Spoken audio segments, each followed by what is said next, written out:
thank you to Nemensa for inviting me here today, and thank you all for your attention. I know that I'm the only thing standing between you and the party, so I'm going to try and be brief. I also, in spite of the quite provocative title, I don't want to bring us down too much. So the story arc for this is we're going to start high, we are going to go a bit low and heavy, and then hopefully we'll go up again. I am currently an independent consultant. I recently worked as the Director of Digital Transformation with the DEC, the Disaster Emergency Committee. And when Nemensa reached out to me to do this talk, I was very immersed in some of the most complex challenges we face in the world. I can actually say that honestly because it sometimes made my head hurt and my heart hurt as well. And I have to say, one of the things that really helped me and my colleagues get through some of our challenges was design thinking. And I'm not a designer, but I'm someone who has worked very closely with designers over the many years I've been working here in digital, and I have a great respect for what you do and for design thinking. So I've given this title, Can Design Save the World? Before I begin, I would just love to hear from you guys if you think that it can or not. Not necessarily on its own, probably with some help, but what do people think? Those that think it can help save the world? Good, that's great. I think I won't even ask how many, well, do people want to put their hands up who don't think it will? Okay, so I'm very lucky because I've got an audience here that is probably as optimistic as I am, judging by the show of hands. If I'm able to convince some of those who didn't put up their hands at the end, I'd be very pleased. If not, let's talk about it over drinks later. I will begin now, if I can get the clicker working properly, with this talk. And Henry, you're going to tell me if I'm going over, right? 10-minute warning? Maybe at 15 you can tell me. Thank you. Okay, so the way that I'm going to cover this today is just creating a shared vision. First of all, I just have to say, I do think the world does need some saving, so that's implicit in this talk. So if we are going to save it, what do we want it to be? So we're going to start with hopefully creating a shared vision, discussing and looking at how we might get there, and 10 things we can do now. I may call upon you for some input as we go, so please help me if I ask you. I would appreciate it very much. So I'm trying to use some of the neuroscience techniques here, and this is about us being positive and hopefully responding well to what's possible. So I want us to all imagine if we lived in a lush, fertile world that produces everything we need. I guess we kind of do have that, don't we? And that our coral reefs and sea life are thriving, that people's basic needs are met. This is actually social housing that won an award in Australia. It's quite beautiful, I think.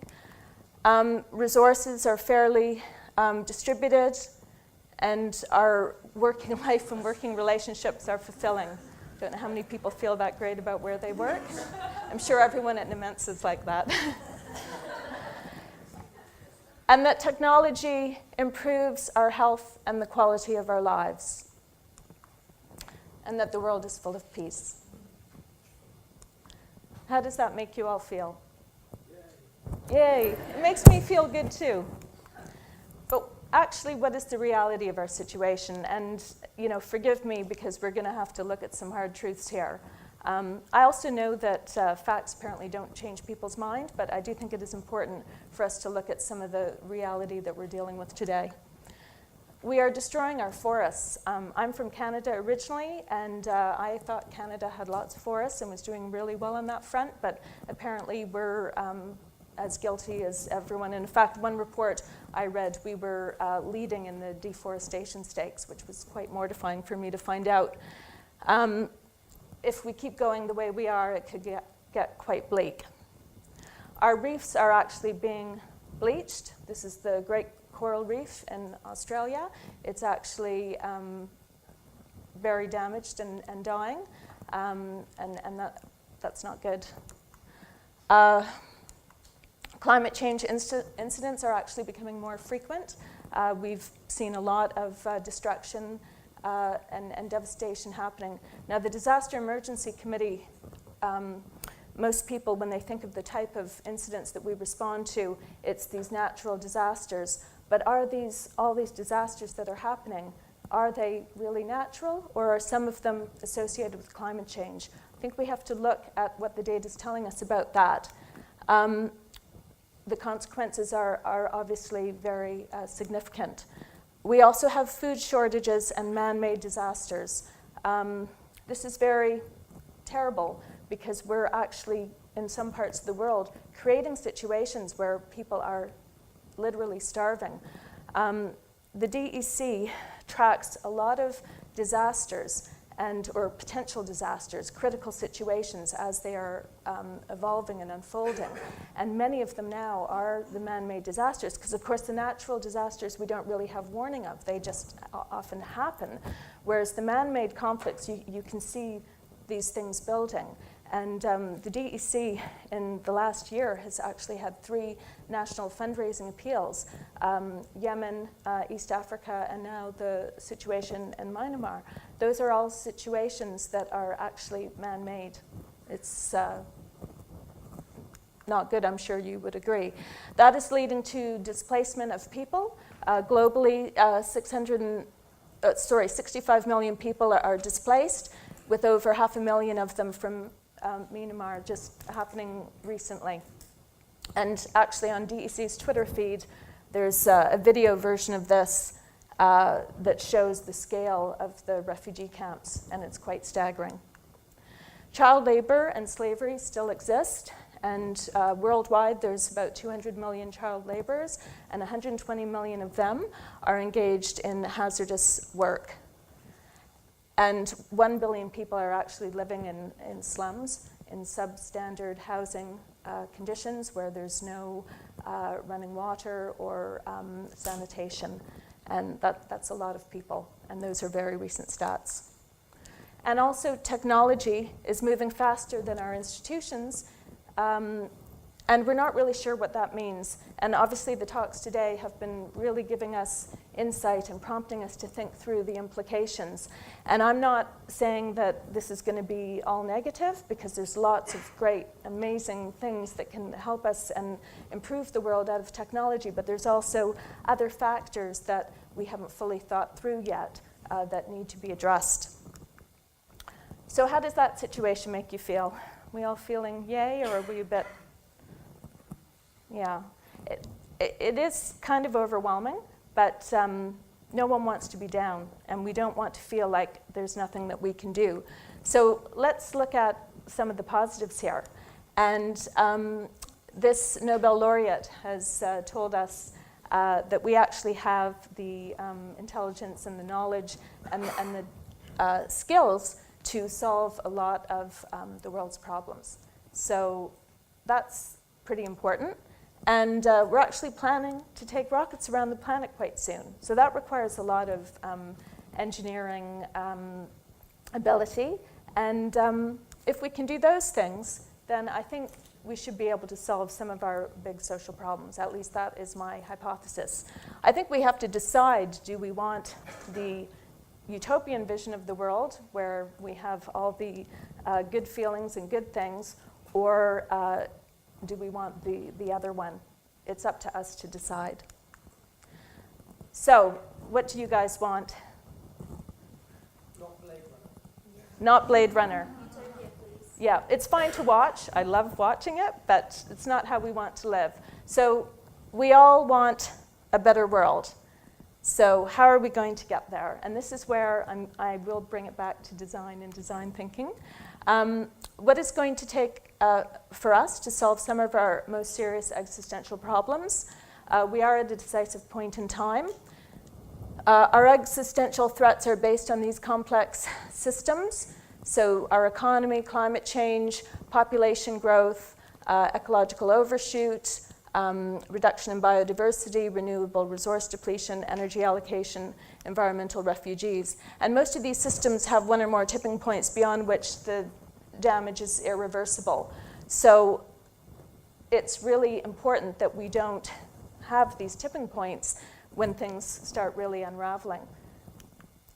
And there's scientists that are saying we're almost at the point where if we don't act very soon, the climate change could be the one that actually undoes us. So there's a link to the full article here, but the red line is the trajectory. We're really in trouble if we don't change things. And basically, we need to mobilize globally very quickly and for decades if we're going to change the outcome of climate change. But there's positives because some of these situations, if we do act, they can be reversed. Many countries and continents are building these green walls and doing other things with agriculture and forestry to reverse things like the deserts. And also, this is very positive data from the Gates Foundation that actually shows child mortality is declining. So our interventions can make a difference. There is lots of room to be hopeful if we decide to work together and to make some changes. Of course, we have the trajectory of artificial intelligence and AI. And I don't know if any of you have had the pleasure of hearing Gerd Leonard speak. He's a futurist, and he's written a book, I think it's Tech versus Human. And this is one of his charts. And he talks about we've got this potential for exponential human flourishing, which I think is a really nice, positive idea with the rise of artificial intelligence. We have a lot of issues around data and things that we have to work through. But these are reducible problems, I will suggest, that we can actually work through. So our brain power is about to be supercharged. We are at a tipping point to make a difference. And I would suggest to you all that we should make it our time to flourish. Pursuing profit without any responsibility is hurting us, and 700 marine species may become extinct due to plastic. We've got all this plastic debris in the ocean, and it's actually affecting the biodiversity, and it's not good. So we're going to go up again now. What are some of the promising signs of progress that we can build upon? Well, we've got actual countries with intent. So I don't know if you're aware that Sweden has pledged to become carbon neutral by 2045. So they are making a commitment, and they're doing some amazing work with technology and algae to become carbon neutral. I can't tell you all the details about the algae, but the link is in my presentation, and it's quite amazing. And it's great that they're setting the bar and making this statement of intent. We've also got Rise with brands with purpose, and Unilever, I think, is worth noting. They are putting their corporate responsibility front and center in their brand strategy. So I used to work as a CSR strategist, and I used to try and convince the brands, your CSR, make it part of your main story. Don't do greenwashing. Don't just say you're doing good stuff. Actually do good stuff and make it part of your brand. We're finally starting, it's taken a long time, to see big global brands like this putting their commitment to sustainable development at the heart of their brand story. That also makes them vulnerable, because if they're not doing what they're supposed to be doing, we can call them on it. So they're making a commitment. I think some of their products now, they have disposable bottles for shampoo and things like that. Not disposable, sorry, biodegradable. So this is where, it's quite amazing what is possible if the will and the intent is there. We also have this B Corp certification where it's specifically designed in its form of labeling. Companies that have a social or environmental outcomes as part of their mission, they can get this B Corp certification. It's come over from the States, but it's getting more popular here. So which brands do we want to support? This is where, us as citizens, we also have our, we're designers and we're professionals, but we're also people that buy products and think about the type of brands that we want to engage with. And these are just models. We've got lots of different options. Now, I hope no one is here from Coca-Cola, and I don't mean to show them up by showing this, but it's actually happening right now. Greenpeace has a campaign about their production of bottles. Now, in other research I was doing recently, I noticed that Coca-Cola have vending machines at Reading University that fill the Coke in refillable bottles, which is a really great idea. So on the one hand, they're definitely trying to do things, and I know they work with women entrepreneurs in different parts of the world, but they're also, producing more plastic, which isn't great. So maybe a bit more leadership there. So do we need a new global council to combat these existential threats? Question mark. Are our current institutions doing the job? Can we create a reward state for being good to people and planet? I don't know if any of you listen to Jane McGonigal's talks, but she's an amazing game designer, and she really believes in the power of game design and talks about the benefits and how it incentivizes and motivates people and makes them feel good. So what can we bring about game design into designing for the future that actually puts us into a reward state? I think these are the kind of things we need to be thinking about, drawing on organizational psychology and individual psychology to make positive behaviors more normal. Now, positive corporate behaviors. So another positive thing that is really worth noting is about the skills for the future. So we are living in this very complex world. We've got these quite big challenges. We've got the robots coming. They're going to displace some jobs, etc. But we've also got certain skills that can't be replicated, that are the skills that are going to be in demand for the future, that are the problem-solving skills: systems thinking, design thinking, information literacy, digital literacy, and global literacy. These are the important skills, and these are some of the skills that you all have in this room. So you're definitely part of solving our challenges for the future. So advanced digital problem skills are in demand, and that's where most economies have a shortage. So systems thinking is really about understanding multi-level perspective and understanding the interconnections between things. And the Forum for the Future have set up a tech catalyst, and they look at the impacts of technology, not just from an economic point of view, but social and environmental. So they're doing some quite groundbreaking work at the moment with brands. And then we have design thinking. Now, design thinking is a wonderful tool that you have that we use to build products, services, experiences, and it is gaining more and more acceptability as a way to deliver innovation and business transformation. So DEC is quite small, only about 20 people in the Secretariat, because we have to keep very lean as an organization. We're a membership organization.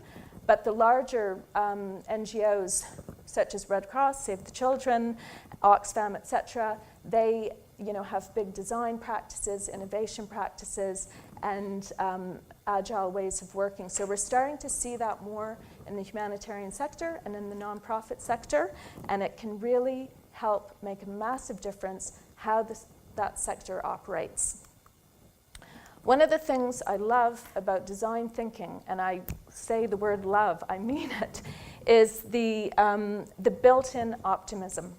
So I guess you all know about the how might we, that technique, which is a classic design technique. Anytime someone comes up with an obstacle, and I don't know if any of you have been in the room before with negative people, they can be very hard work. And if you're trying to do some kind of exercise, and you get these people bringing up problems, it can really derail you and sidetrack you from your goals and getting things done, and it's very annoying. So for me, one of the most powerful techniques that comes from design thinking is suggesting to people when you're working together, you can't just say a problem, you have to say, how might we overcome that problem?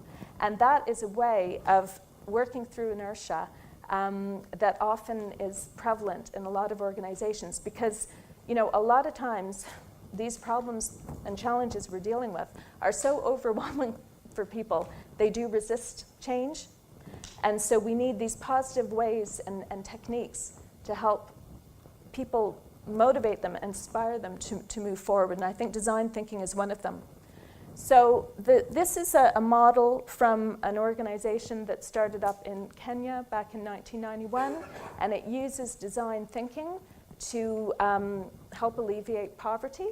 And you'll see the model that they have. It starts with a farmer-centered design process, and it goes through to designing these products, which they then mass produce, distribute, promote, and monitor.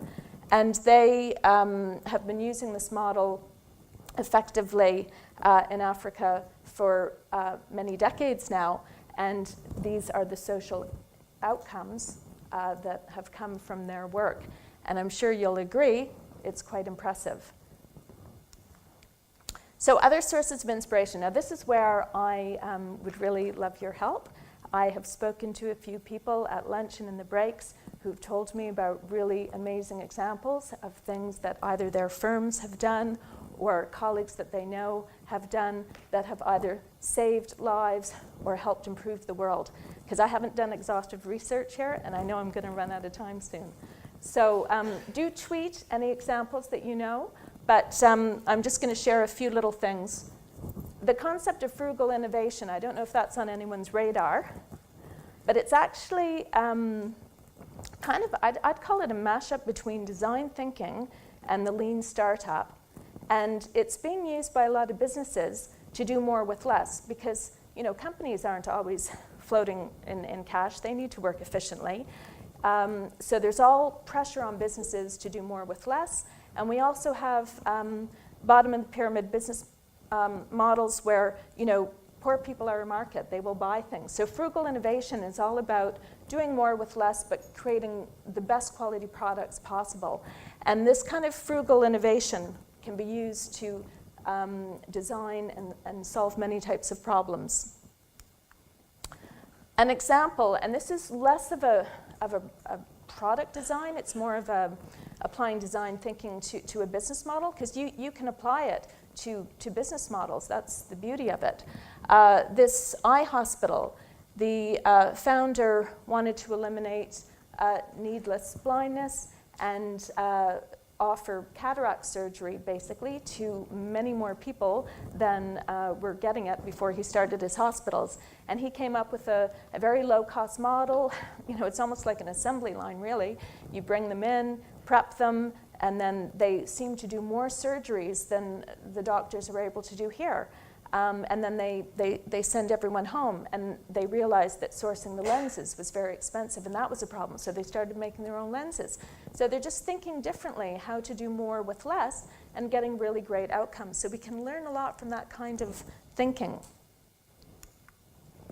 And then we've got Cause Labs. This is an American initiative. It's a B corporation, and they're using design thinking to accelerate progress on social issues. So design skills can accelerate progress, and agility is important given this climate change and other threats that we're facing.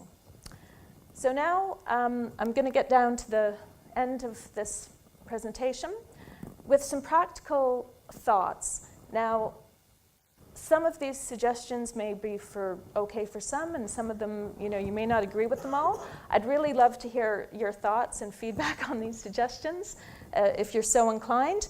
But I do think there are things that we can all do. How am I doing for time, by the way? Gosh, I'm fast, aren't I? Okay, great. Well, that means we can go to the party early, right? Okay, so I can take my time on these. Yeah. Not too much, don't worry. Okay, so do something. This is about action. Do you guys know about Adbusters from Canada? They've been around for a long time.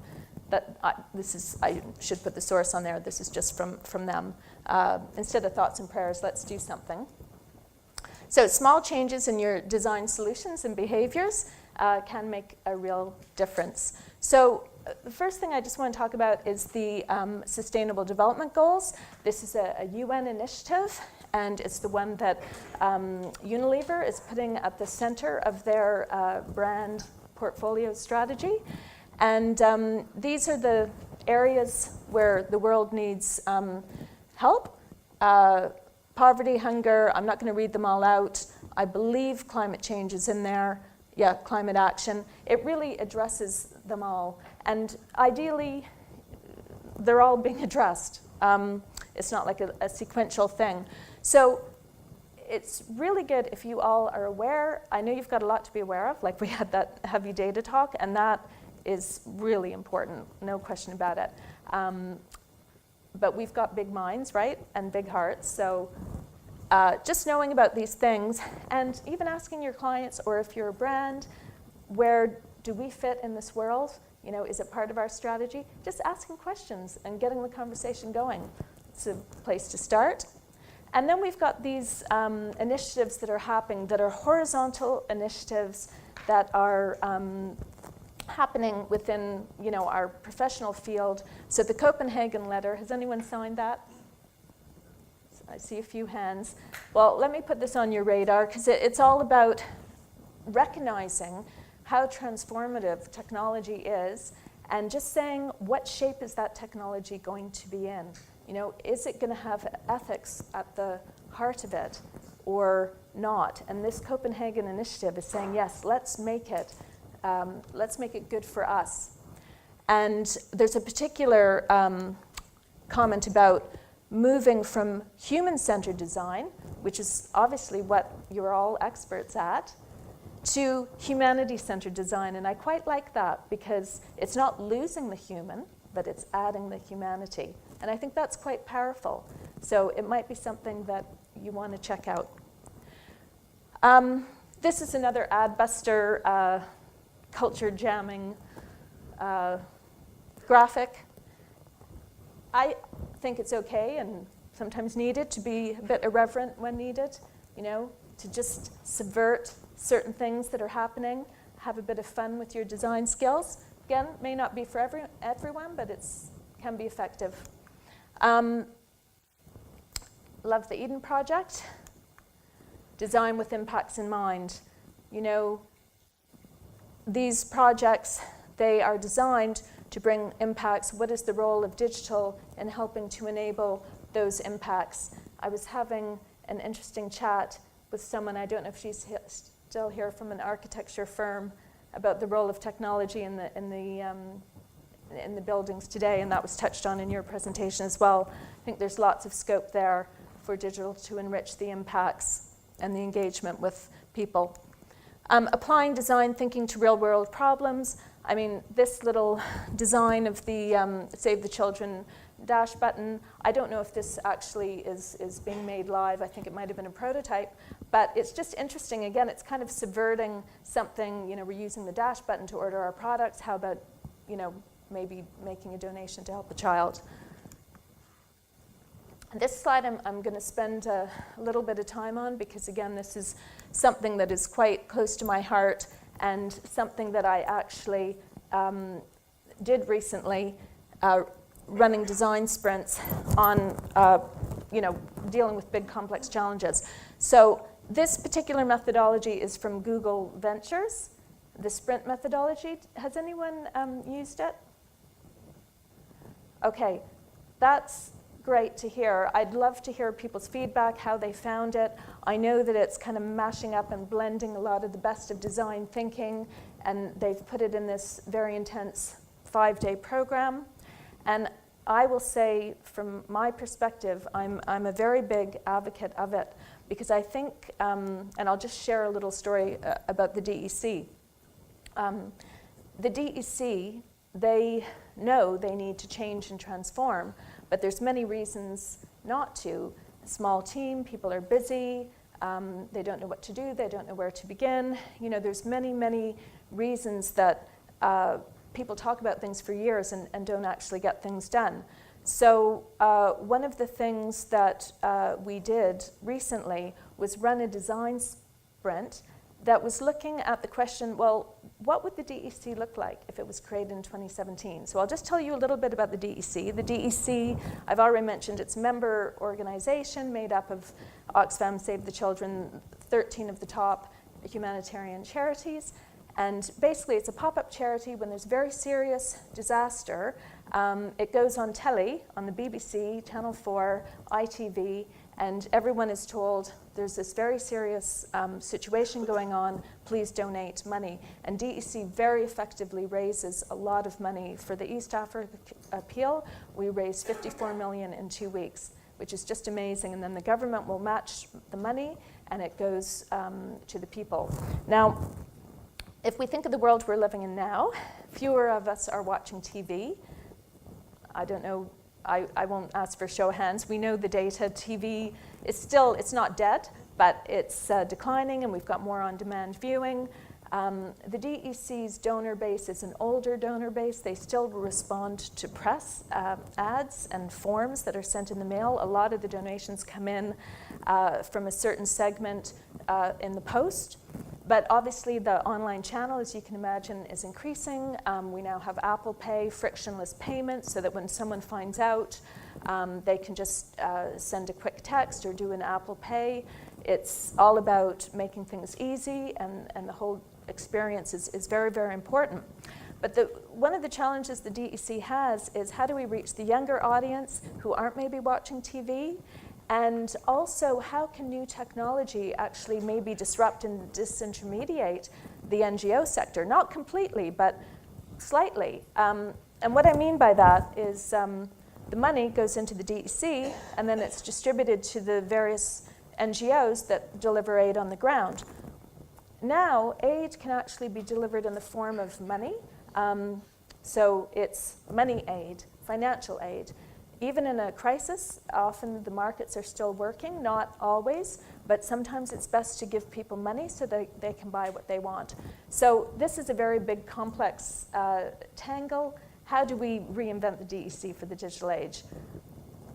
We used this previously shown Google Sprint methodology to get the right people in the room to start tackling this big head-hurting problem.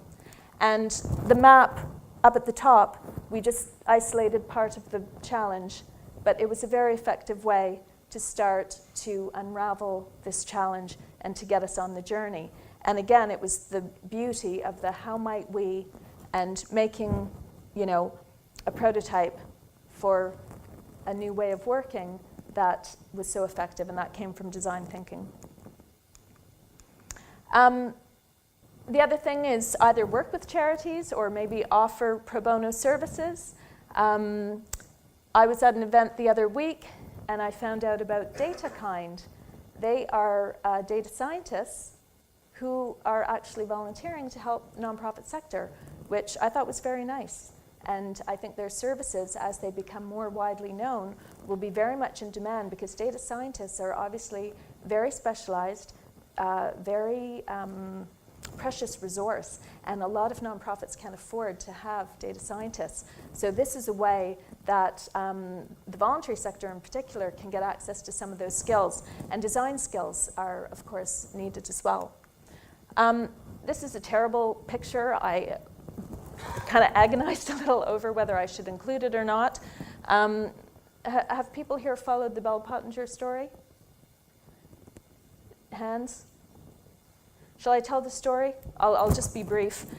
Bell Pottinger was a PR firm in the field of communications, and they've been around for quite some time, and they've always had kind of a bad reputation of representing regimes maybe with PR that not everyone would want to work with.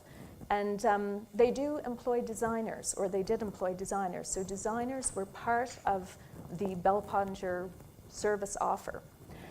But Unfortunately, they took things too far. They took a client in South Africa that wanted to do something not very good and stir up racial tensions in South Africa.